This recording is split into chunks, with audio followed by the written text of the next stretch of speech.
let me just record this now. If you just start speaking.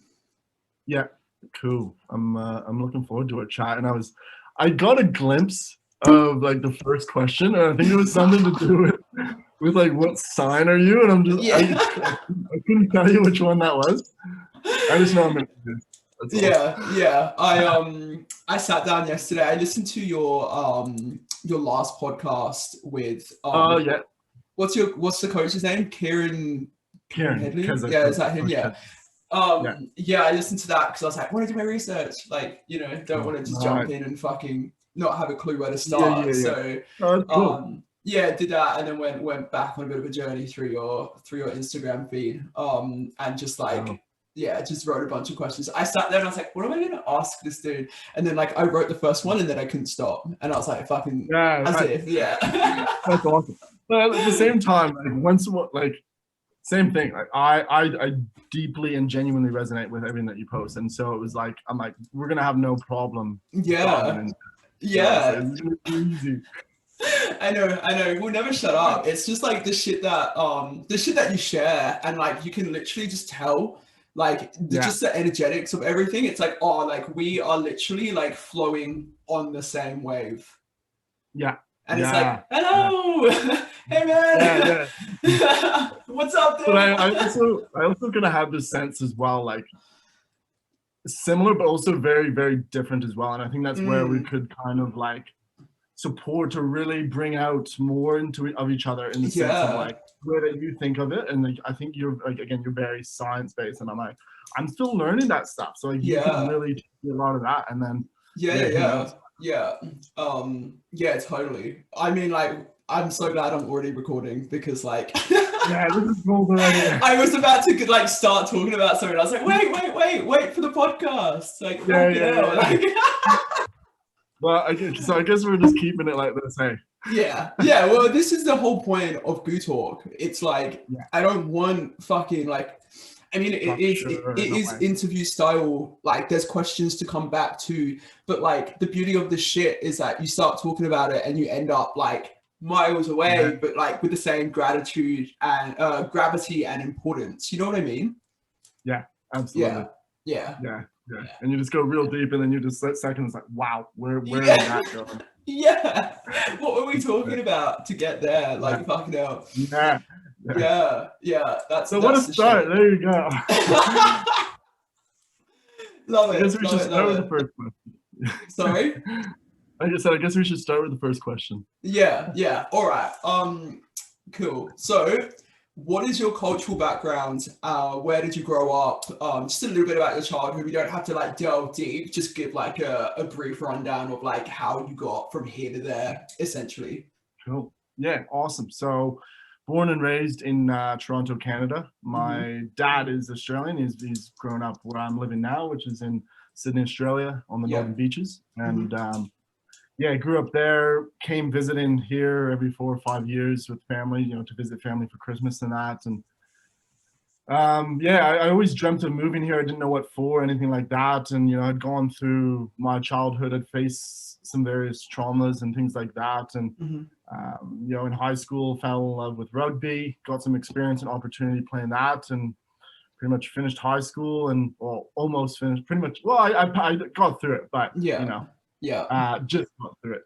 And, came here to play rugby, and then, I kind of hit rock bottom over here. I wasn't in a good, my mental health wasn't well, and I was kind of running from my pain at the time. And, that rugby door closed, and it hurt, but it really, just showed me like that moving here was from something so much greater than what I thought it was. I came here from like.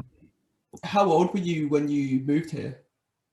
Like 18, like literally less than a week after I finished high school. It was just it's a crazy time. It was. It was, Like, and I did have some of my dad's family here, so it was like I had a bit of support getting on my feet. But I'm, as an Aries, we're very independent people as well. So I feel that. Long enough, I was out on my own and doing my own thing, and it was tough, but that's why I've just learned the most. For sure.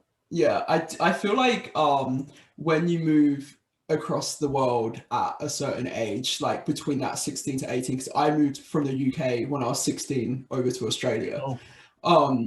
Yeah, so like when you move at that age, it kind of like cements into you that like anything is possible.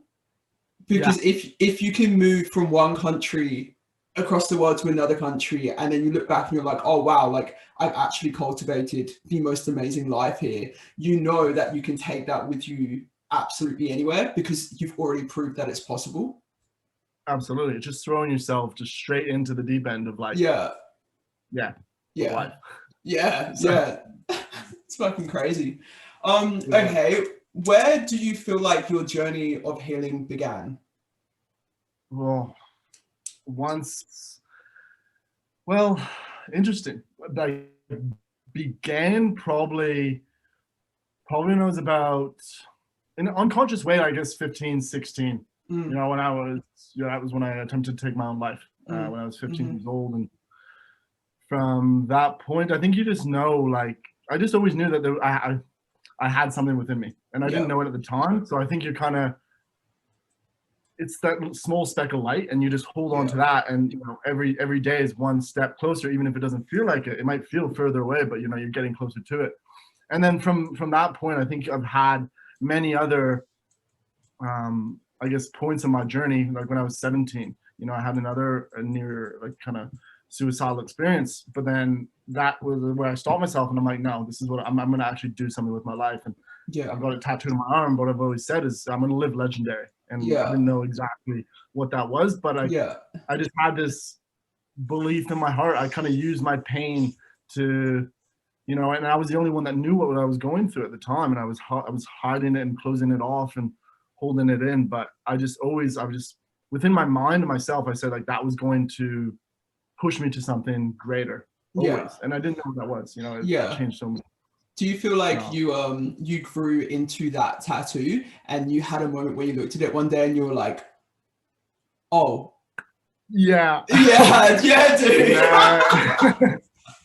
It's a funny thing, right? Like when I first got it, even I got one on my chest, and then the one on my arm is kind of the most, they're all meaningful, but you know, the plug is the most meaningful. It has the story to it. And when I got it I was 19, and I had hit rock bottom. And this was like pretty much 2 years after I moved here. And I just questioned myself after I got it. I'm like, fuck, like, what is this? What am I doing? Like all these things. And pretty much a year or so later, looking back on that big year of growth and healing, I was like, wow, like this all makes sense. So, that was a real cool thing. It's almost just funny because you look at it and you have that profound moment of, oh, holy fuck, and then you're like, wow, like the truth was always within me. It was just like just needed to be peeled back. Like I already knew it because I put it on my body. Like that's how much it was there. But like it was so masked and so conditioned, and there's so much in the way of it that you don't even realize that you're speaking your truth because you're so far removed and separated from it. Wow, that is so powerful. That is, wow. And you don't even think of it like that until you think of it like that. And it's just this, Well, I only just thought of it like as that, you know what I mean? Just the way that, just being able to articulate it like that, like it made it make sense, like a jigsaw puzzle. And I can't remember the exact quote or saying or whatever it was, but I had seen this where it's like, and give or take for, you know, not everyone, but it's like tattoos are the windows to our inside or something like that, you know. They can really say and share a lot. And like you said, it was kind of like that writing in the stone of like, this is what's going to happen, this is what I'm going to do, this is who I'm going to be, and just going with it. You could almost put it down to your fucking manifesting before you even know what manifesting is, you know what I mean? Absolutely. Definitely. And I think that was it, because even at the, like when I got it was like, you know, it's just because it's just that like that feeling of knowing or believing or seeing in your heart. And well, just my way of expressing it. It's like your higher self speaking to your past self from the future, going, write this on your skin. This is what you need, and follow it, and then you will become, yeah.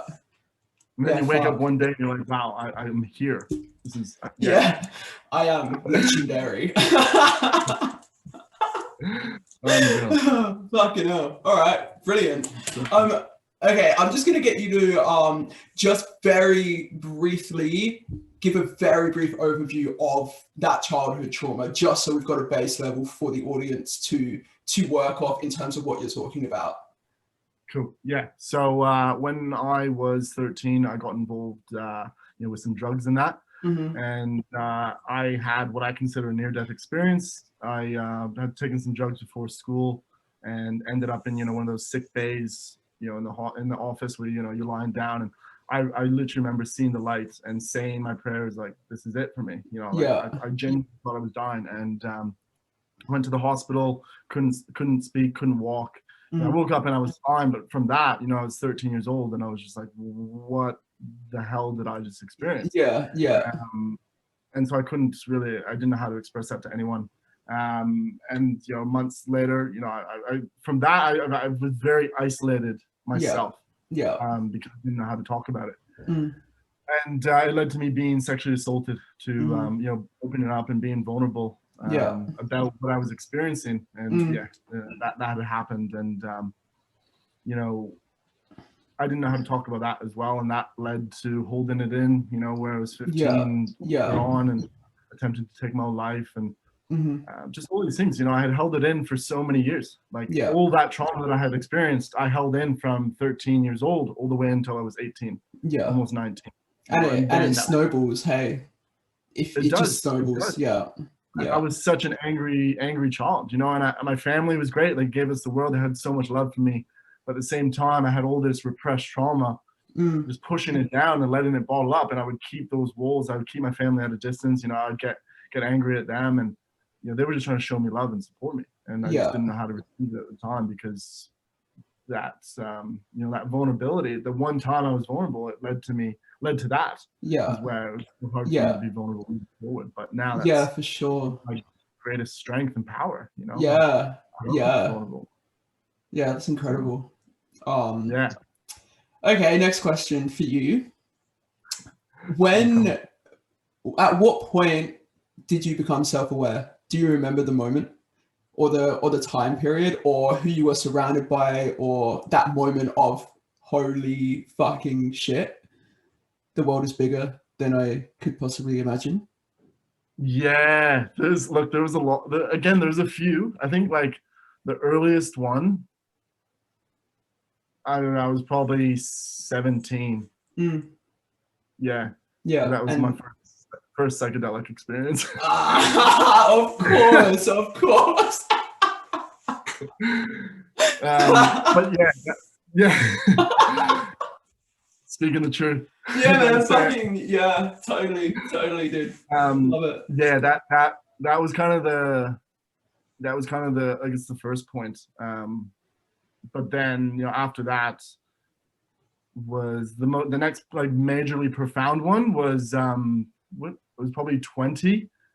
Yeah. And that was DMT, and that was just really truly seeing, having a self-awareness before that, but that was really where I was like, wow, this was just this whole next level. Yeah. Can you remember your trip? Oh, you do, but you don't. It's like gold dust and flipping through your fingertips. It's I remember it, but I don't know how to put it into words for the people. Well, it's beyond this world. You. It is. There's no language to.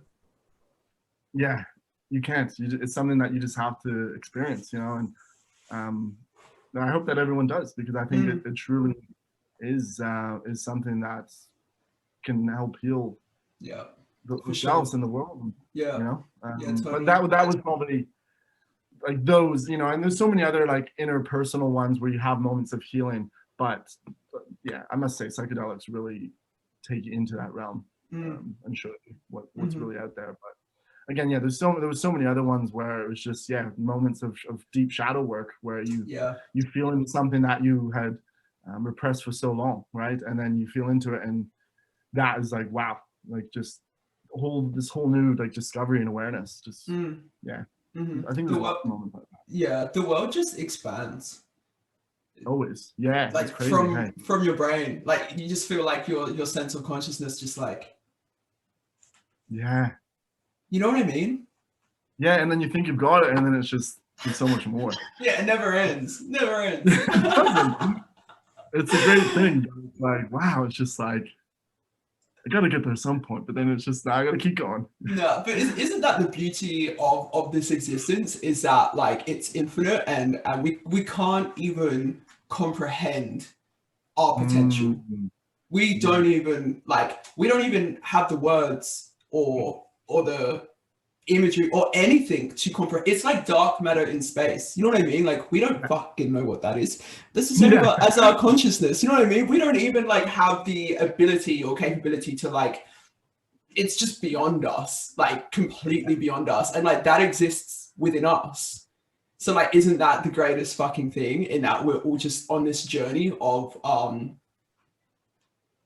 ascension. Yeah, and like. Yeah, but I remember we also the ascension, but also the grounding, right? Remember we connected. That's it. Yeah. I don't know.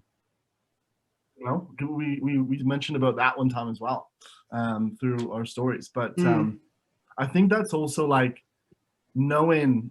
And wait, have you got me still? I think the audio's still there, but oh no, you're cool. I'm just like frozen. I was just gonna say that's why. I was like, no, don't lose it. We're just getting into it. The good stuff.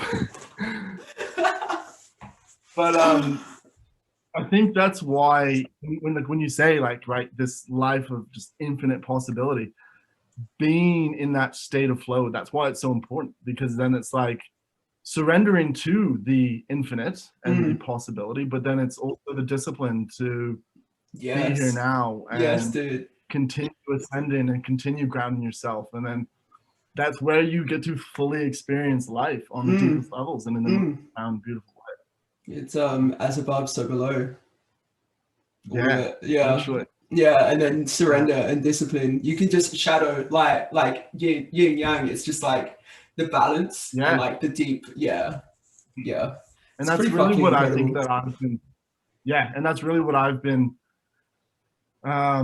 learning and really feeling into like lately, is just being in that state of flow constantly and continuously. And it's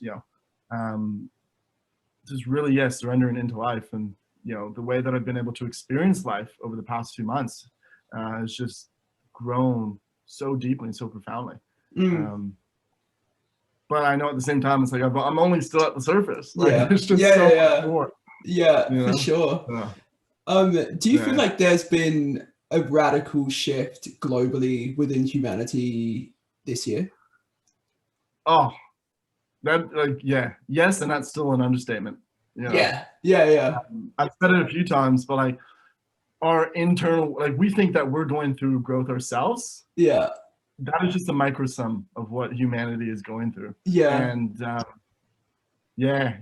when you're aware and in tune with your own self and with the higher realm and all these things, like you can feel it and you can see it, and you can see it and like feel the shifts and all that happening. Like a lot of energy happening right now. Yeah, dude, it's fucking whack when you like stop and think about it. You're like, the whole world is where this world is gonna be in like.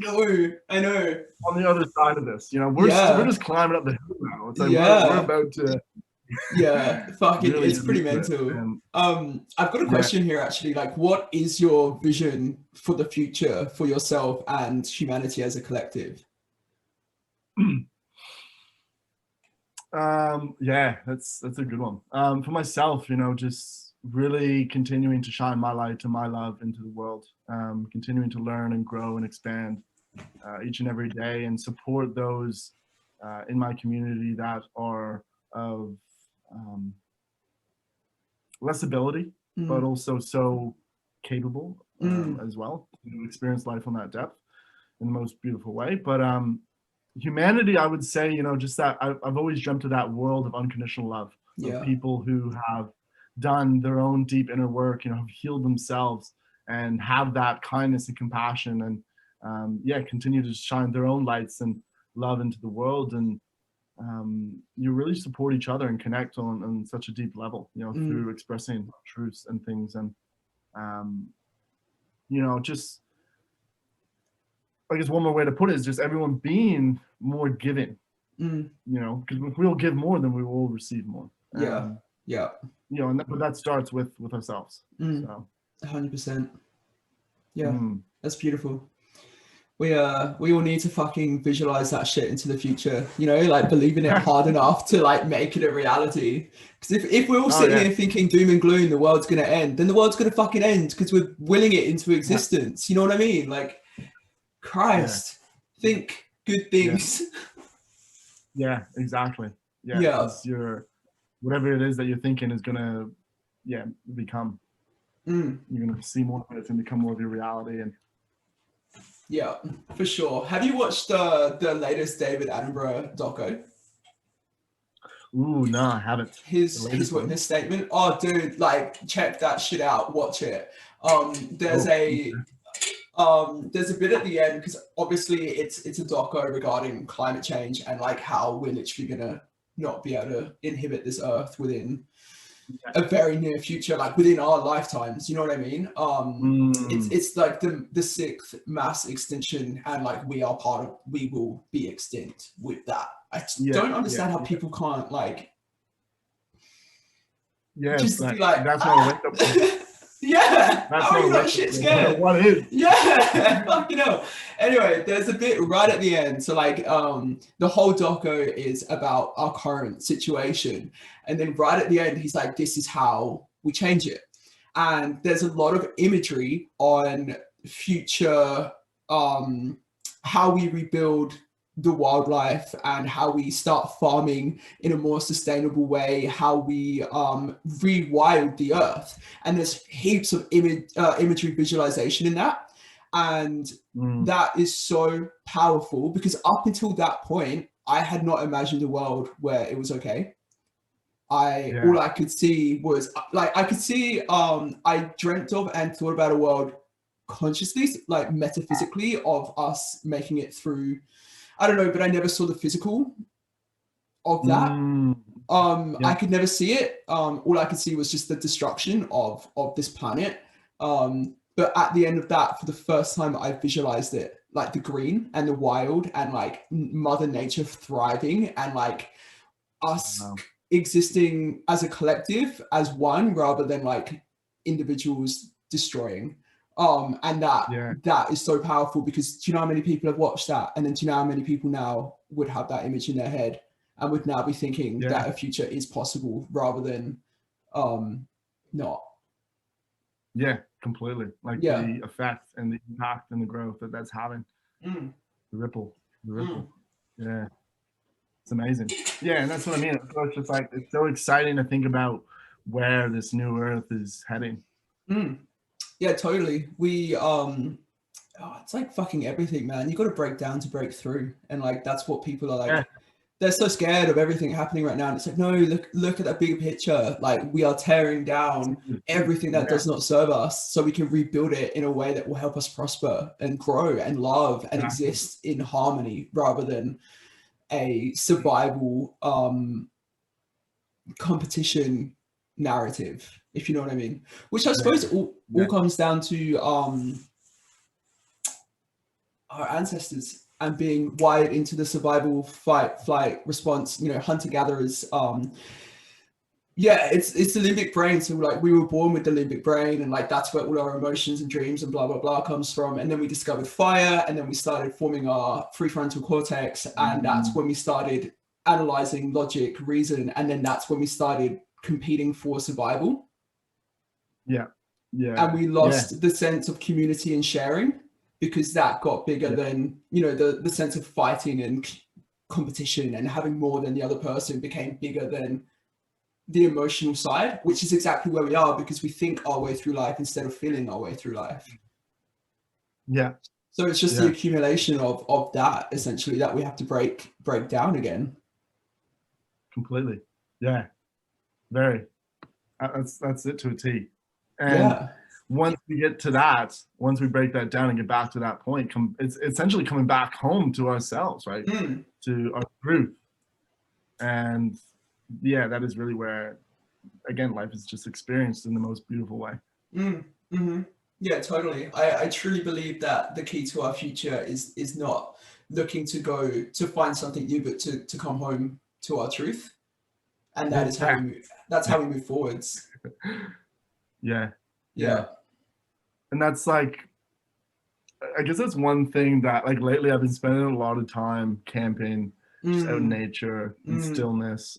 And that is the one thing that I was feeling, right? Was just how like I have nothing when I'm in that place, right? Like it's just me with earth, but I'm so happy and I'm so full and I'm so present and I'm just that I'm like, this is all that I need. Like, I could live like this every single day and be the happiest man because dude, totally. That I need around within me. Yes, that's it. You know, I could live in the jungle. Totally, but like we can only do that because we've done the work and we've faced ourselves. We've worked through our shadow. Whereas people who resist doing that, it's because they need the distraction to stop them from looking within because they're too scared to look within. So those people don't want to go into nature with nothing around them because that means they actually have to sit in their own brain, and they don't want to do that for some reason. Yeah. I think that's a great way to measure your growth and your healing is to look at, you know, experiences in the past where you would have been discomfort or uncomfortable and avoidance, you know, and to be able to look back and be like, oh wow, like in the same situation, I now feel peace, I now feel calm, I now feel joy, happiness, you know, and having compassion when you think about an old wound or something that comes up or triggered, and you can be light with yourself and be compassionate and loving towards yourself. You know, that's a great way to measure. Yeah, for sure. That actually takes me to a question that I was going to ask you. What do you think stands in the way of the majority of people embarking on this healing true self journey? What stands in the way? Wow. The number one thing is their own self, you know, their ego, just their fears. But then there's also, I guess, the fear of the judgment as well, and the external, like what are people going to think? And but the biggest one is their own self, you know, being afraid to face these parts of themselves that they've been repressing for so long and doubting that it's even possible and all those things, because I know what it's like. I you know, being there, it's like it almost feels like it is impossible. Like it feels so far out of your reach.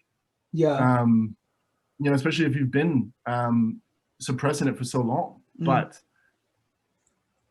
fuck, it's so possible. That I think that is the message. I think a lot of people know what they have to do. They're aware. I have a lot of people in my life that are aware of all of this, and yet do not take the action. And I sit here and I think, what is it that stops you? Is it just this complete lack of belief over the fact that you can change, that you don't always have to be this way? Just because you are who you are now doesn't mean that's who you are for the rest of your life. You know what I mean? But then that goes to, you know, you're copping out. You are not even like trying to find your higher self. You know it exists because you're self-aware enough to understand everything I'm talking about right now, yet you still will live in your fear and lack of belief that this is possible. Yeah, and that's the thing. If someone listening is resonating with, you know, what we're speaking, it's like your soul knows. Your soul is hearing the wisdom that we're speaking, you know, but it's just, you need to be willing to and courageous enough to kind of leap into it and step into it and be like, this is it. I'm here to do it. And I think that's the other thing is, you know, someone can have the belief and the awareness that it's possible and they can do it. It will take time and all those things, but then it's also like the willpower or the courage or their self-worth. They may not feel like they know they can believe that it may be possible, but they don't feel worthy of it as well. Well, I was gonna come back to that. In that a lot of the time you don't create the life, or you don't cultivate the life or have the life that you want, or you don't achieve the goal that you have or the outcome or whatever. And like, there's two reasons for that. It's either you don't believe it's possible, or you don't believe you're worthy of it. Yeah, I'd say those are the two. Yeah. Yeah. Yeah. And that was a huge thing for me. Yeah. Every time, every time there's any sort of resistance within me, anytime there's any sort of resistance, I'm like, okay, like, is it because I don't believe it's possible, or is it because I don't believe I'm worthy of this? And which one is it? And then why? And then I look further and further back into, okay, why do I not believe that I'm worthy of this? Oh, that's a limited belief system. Oh, fuck, I thought I worked through that. Maybe not. Better do a bit more work and let that one go. You know what I mean? Yeah. And it was kind of like with what I said. Yeah, exactly. It's a process. And it's kind of like with what I said, how it's like measuring your growth. But it's also like when you, like now it's like when something comes up and you don't feel worthy of it, or you don't believe in it, it's like you can see yourself, you can see that, and it kind of excites you, because then it's like, oh, something that I can work through and grow through, yes. You know? So yeah, it's not always a bad thing. It's kind of exciting after a while. It's like, I get to go into the darkness. I get to release and let go of all these things that aren't serving me. I get to expand my freedom. Big time. It's you're no longer afraid of the dark, I suppose, because you know that you yourself are the light. That's it. Yeah. So you embrace the darkness. Yeah, for sure. Blanket me in that darkness. Come on, find my little secrets and gems and what's still hiding in the dark corners. You know, I'm gonna go fucking with my headlight and go have a look. Like, fucking hell. Yeah, so I want to go into every crevice possible. Yeah, it's like, how deeply can I know myself? Like, what lays within that I'm yet to discover? Like, that is within me. Like, it's powerful. It's incredible, dude. Like, yeah. I think to be able to be so brutally honest with yourself and so unconditionally loving towards yourself, like those types of things is really what just shows and builds your character as well. Like that itself, like, just shows you how much of a strong and beautiful person and soul that you are, and what truly is possible. But we have to come back to that. We can sit here and say this, but like, fuck, the pain of that healing journey, it's, you know what I mean? Yeah, like, to be able to get to this point. Not butterflies and no, man. There's some epic levels of suffering in there, but like, that's what you have to go through in order to unravel what's within and let it go. Yeah. One of my favorite quotes is, the only way out of pain is through it. Yes. Full stop. Yes. Just big time. You have to do it. Yeah, it's never going to go anywhere if you don't work through it. It's just going to sit within you and like cause you pain in unconscious ways, and it's going to end up sabotaging and hurting your life. And I know, like, myself, and I guess being, speaking for some of the guys here, like, being this masculine, like, you hold it in, as men as well. That's what we hold, and we just don't know how to express it. And I myself kept it in for so long, but like, I love to fucking cry. I love to just express and release and let go now, because it's just like, and to be seen and to be held and heard by someone else, like, to have someone hold that space. Like, my heart always feels so grateful when when someone's there to kind of hold me and support me and hug me when I'm going through something emotional, and to be able to share that with someone else as well, that vulnerability. And it's such a beautiful thing. But it's definitely not easy. And that's another thing that I think, the misconception around healing as well. You kind of focus on the light and the freedom and the love that it brings, but to get there, this is what you got to do. That's where the character and courage. And that's it. I think that's a lot of the problem with, I want to say industry, but I don't want to say industry, with the work that we do, guiding and supporting and serving. We're serving people. In that there's a misconception of, healing is going to be great. You're going to feel so much better, positive, happiness. Like, blah, blah, blah. But like, we don't speak about the pain, and we don't speak about the darkness, and we don't speak about, you know, the days where you literally want to give up on everything through that healing. And because of that, people embark on this journey, and then they encounter that first little hurdle, and it's hard. And they go, oh, like, I don't want to do this. I don't want to, you know what I mean? Like, there's not enough information. There's not enough people out here speaking the truth of the story in order for them to know, oh, like, actually, this is good. This is really good. This means I'm working on something. This means something's coming up. This means my shadow is coming. This means I'm aware of what's happening, etc., etc. Instead of turning around and going, oh, no, I don't want to do this. And they just crawl back into the surface level ghost to the machine life that they were living before, because it's too hard. And just repeat that cycle. Yeah. And to add to that also, like, you know, to think that someone else can heal you, you know, to reach out for help and support is powerful. And, you know, as that was the biggest catalyst in my own journey as well, was finally reaching out for that help and support. But knowing that only you can heal yourself, and they can support you and guide you and things like that, and be, you know, a huge part of your journey. But at the end of the day, you have to be willing to do the work and all about yourself.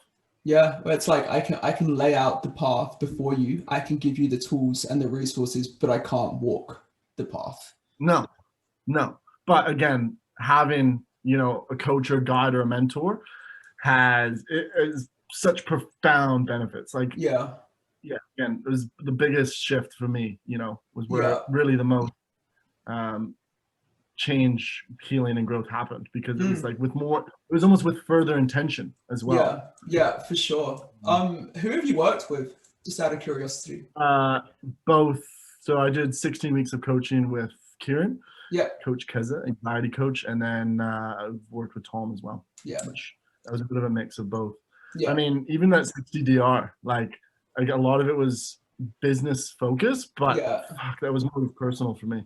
Totally, dude. I'm like 4 weeks into it, and the majority of it has been man, the majority of it has literally purely been personal, and that has then like seeped and bled into my business, which is why Tom Park is a wizard. You know what I mean? Like, fuck. Wizard. Can't speak highly enough about him. Yeah, man, totally. Okay, let's switch directions a little bit.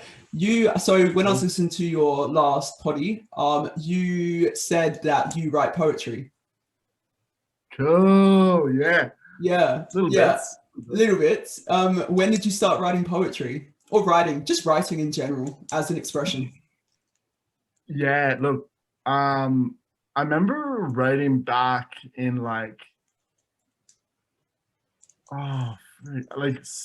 what was it? I don't know if it was like middle school, like year 7 or 8, maybe. Even like anywhere from like year 6 to 8 was like, wasn't like I guess it was more like, I guess not rap, but like just writing in rap sense, like that poetic kind of feel. It wasn't anything like, wasn't too deep of anything, but I remember I just used to write and express. And then that stopped for a while, and then I was it 2015 to 2016, I created like a kind of just an Instagram page where I was like a motivational thing, and it wasn't really poetry, it was more just like just writing and speaking and expressing and stuff. But then as that kind of continued on, I did that for a few years, very consistently. Just got into this random more poetic writing and just sharing deeper emotions and stuff. And it's such an art, and it's so soulful, you know. It's just that's my next question. Like, what do you feel when you're writing? How does it feel? Like that pure, you know what I mean? The pure channeling of where it's just flowing through you. Like, what does that feel like for you? It feels like the whole cosmos, you know. It just feels like the whole cosmos literally flowing through me, through my soul, out onto the page. again, it's I don't know how to put it into words almost. Yeah. You know? It's just, especially when it's really coming from your heart and your soul, and it's just, you're pouring your truth and your love and your light onto, you know, the page, and it just, that's the artist's soul, you know? Yeah. It just feels freeing. It feels inspiring as well to like reread your own work even, you know, and be like, fuck, like, it's, and not just even, I also like, you know, it's just speaking. And not even like just communication, you know, it's just like to hear yourself talking, to voice it, to literally get it out of your body and your being. And there, you know, you just can see it from a whole new light. And there's no really way to describe it. No, I totally get you, dude. Like, I couldn't even, I couldn't even put it into words. Like, it's like when it's that thing of like, you've got a feeling inside of you. It's literally exactly what we're talking about right now. Like, we have a feeling inside of us, and we will find a way to articulate it with words in such a way that when you read it, you will feel that exact feeling. Yeah. You know what I mean? I've always loved quotes and things like that. And it's just like when you read something that really fucking hits home, you know, and you're just like, wow, like it's like that was written for me, you know, and then to do that, and totally, to share that and put it out there, you know, you don't realize how much that's maybe helping or supporting someone as well, or doing that same thing towards to them. It did you. Yeah, well, that's exactly, like, I have a dream one day to release a poetry book, and like it's literally I've had the introduction written for like my whole life, I swear to God. Just like for anyone who feels alone, I hope this helps you feel slightly less alone. Yeah. Inward. Gotta get on this one. Yeah, Inward, man. by Young. Oh no shit, dude. Yeah. I actually listened to a poddy with him on the podcast about a week ago, and fuck. He's real good. Yeah, definitely got to read that bad boy. Cool. Yeah, but that's awesome. Yeah, I've always wanted to release a book as well, but that's the thing. There's just so much to put out there, like just to our soul is, you know, it's just so beautiful, and there's so much to light and love to share and spread, you know. And that's the thing. If we all do it, if we all go inward and come home to ourselves, then what is possible for humanity is just infinite, like we have always said. I think the key here is to become aware of the societal constructs that we're told. We're, you know, as creatives, we are used and abused. You know what I mean? Like, we aren't recognized for the value that we have, yet if we took away the music and the podcast and the artwork and the TV and the film and what would we have? Yet there's no money in creativity. There's no stability in creativity. You can't create a life for yourself if you're a creative. You know what I mean? Like, and it's put a fear into people that you can't be a creator, you can't create, you can't express unless you're good enough to make a fuck ton of money and support yourself through it. So therefore we're suppressed. You know what I mean? And yet creating is the purest form of our expression. Do you know what I mean? Like, you get what I'm saying. So true. Yeah, completely. That's so true. That's so true, because it's just so authentic, and it's like for someone to really like to open up down to their soul and let themselves be seen, you know, their soul be seen and their truth, like to express that in such a unique, beautiful way, like that is priceless, you know. And I completely agree about the undercredit and all those. It's like, oh hey, like work 40-hour weeks, have no time for anything, escape and distract yourself through alcohol and substance abuse and consumerism, and you won't have any time to actually sit in your brain and figure out that this whole system is fucked up, and you actually just want to paint shit. Yes.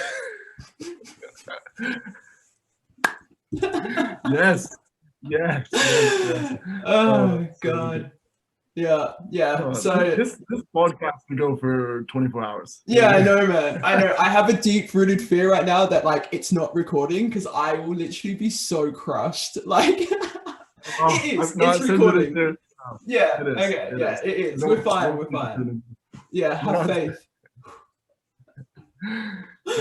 Awesome. Fuck it up. Wow. Yeah, we went really deep. Hey, really, really deep. Yeah, I think that went really well. We did a good job. Yeah. Oh shit. All right. What's your day-to-day life look like these days?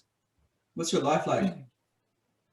Yeah, look, since the 60 DR, since kind of like 25 weeks of intensive coaching, I hit a bit of a stage where I was running myself down a bit. And I had to listen to my soul, and my soul was telling me, kind of to take some time, especially with this collective shift that we're going through. Like, I just felt so much energy kind of going and flowing, that my soul was telling me I need time to kind of just come home and rest and things. But right now, my day to day, I'm looking like I wake up anywhere between 6 and 7 o'clock, do 1 to upwards of 2 hours of just like inner personal time, wake up, do my yoga, do my meditation, do my dancing in the mirror, do my power questions, all these types of things. Make a nice breakfast, have a tea in the backyard, and just like I've been doing real slow kind of starts to the day, but really just getting connected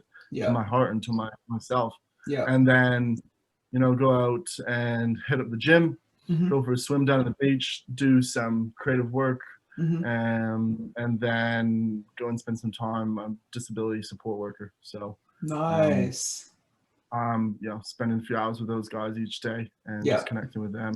That was something like I had recently done a 1-day intensive with Tom, and we talked about values and really becoming clear again on my values, of like how much I really value connection and the connection that I provide, and what these guys want is that's all that they want. And so coming back to that has just completely reshifted my gratitude for it and for life as well. So that's kind of it at the moment, and just on as much as I can, I've been getting away, going camping, and just really slowing down a bit and being more present and just enjoying life, and kind of just not cruising, but slowing down a bit and just really being. There's been a lot of energy shifting, and a lot of like just clarity, and just really like dream work as well, of like what do I actually want to do going into 2021, and where do I see my life going, and all those things. So I think that, like, for me, it was kind of tough, because after having done a big period of time of coaching and like going so deep and getting a lot of stuff clear, I just felt like I had to keep going and keep moving. But then I'm like, fuck, like this, what I want to do with my life and all these things. I'm like, I've got a life to do that. Like, it doesn't need to all happen right now in this moment. And so it was kind of that balance of a bit more surrender into life. But it feels right, like I again had to take that time in stillness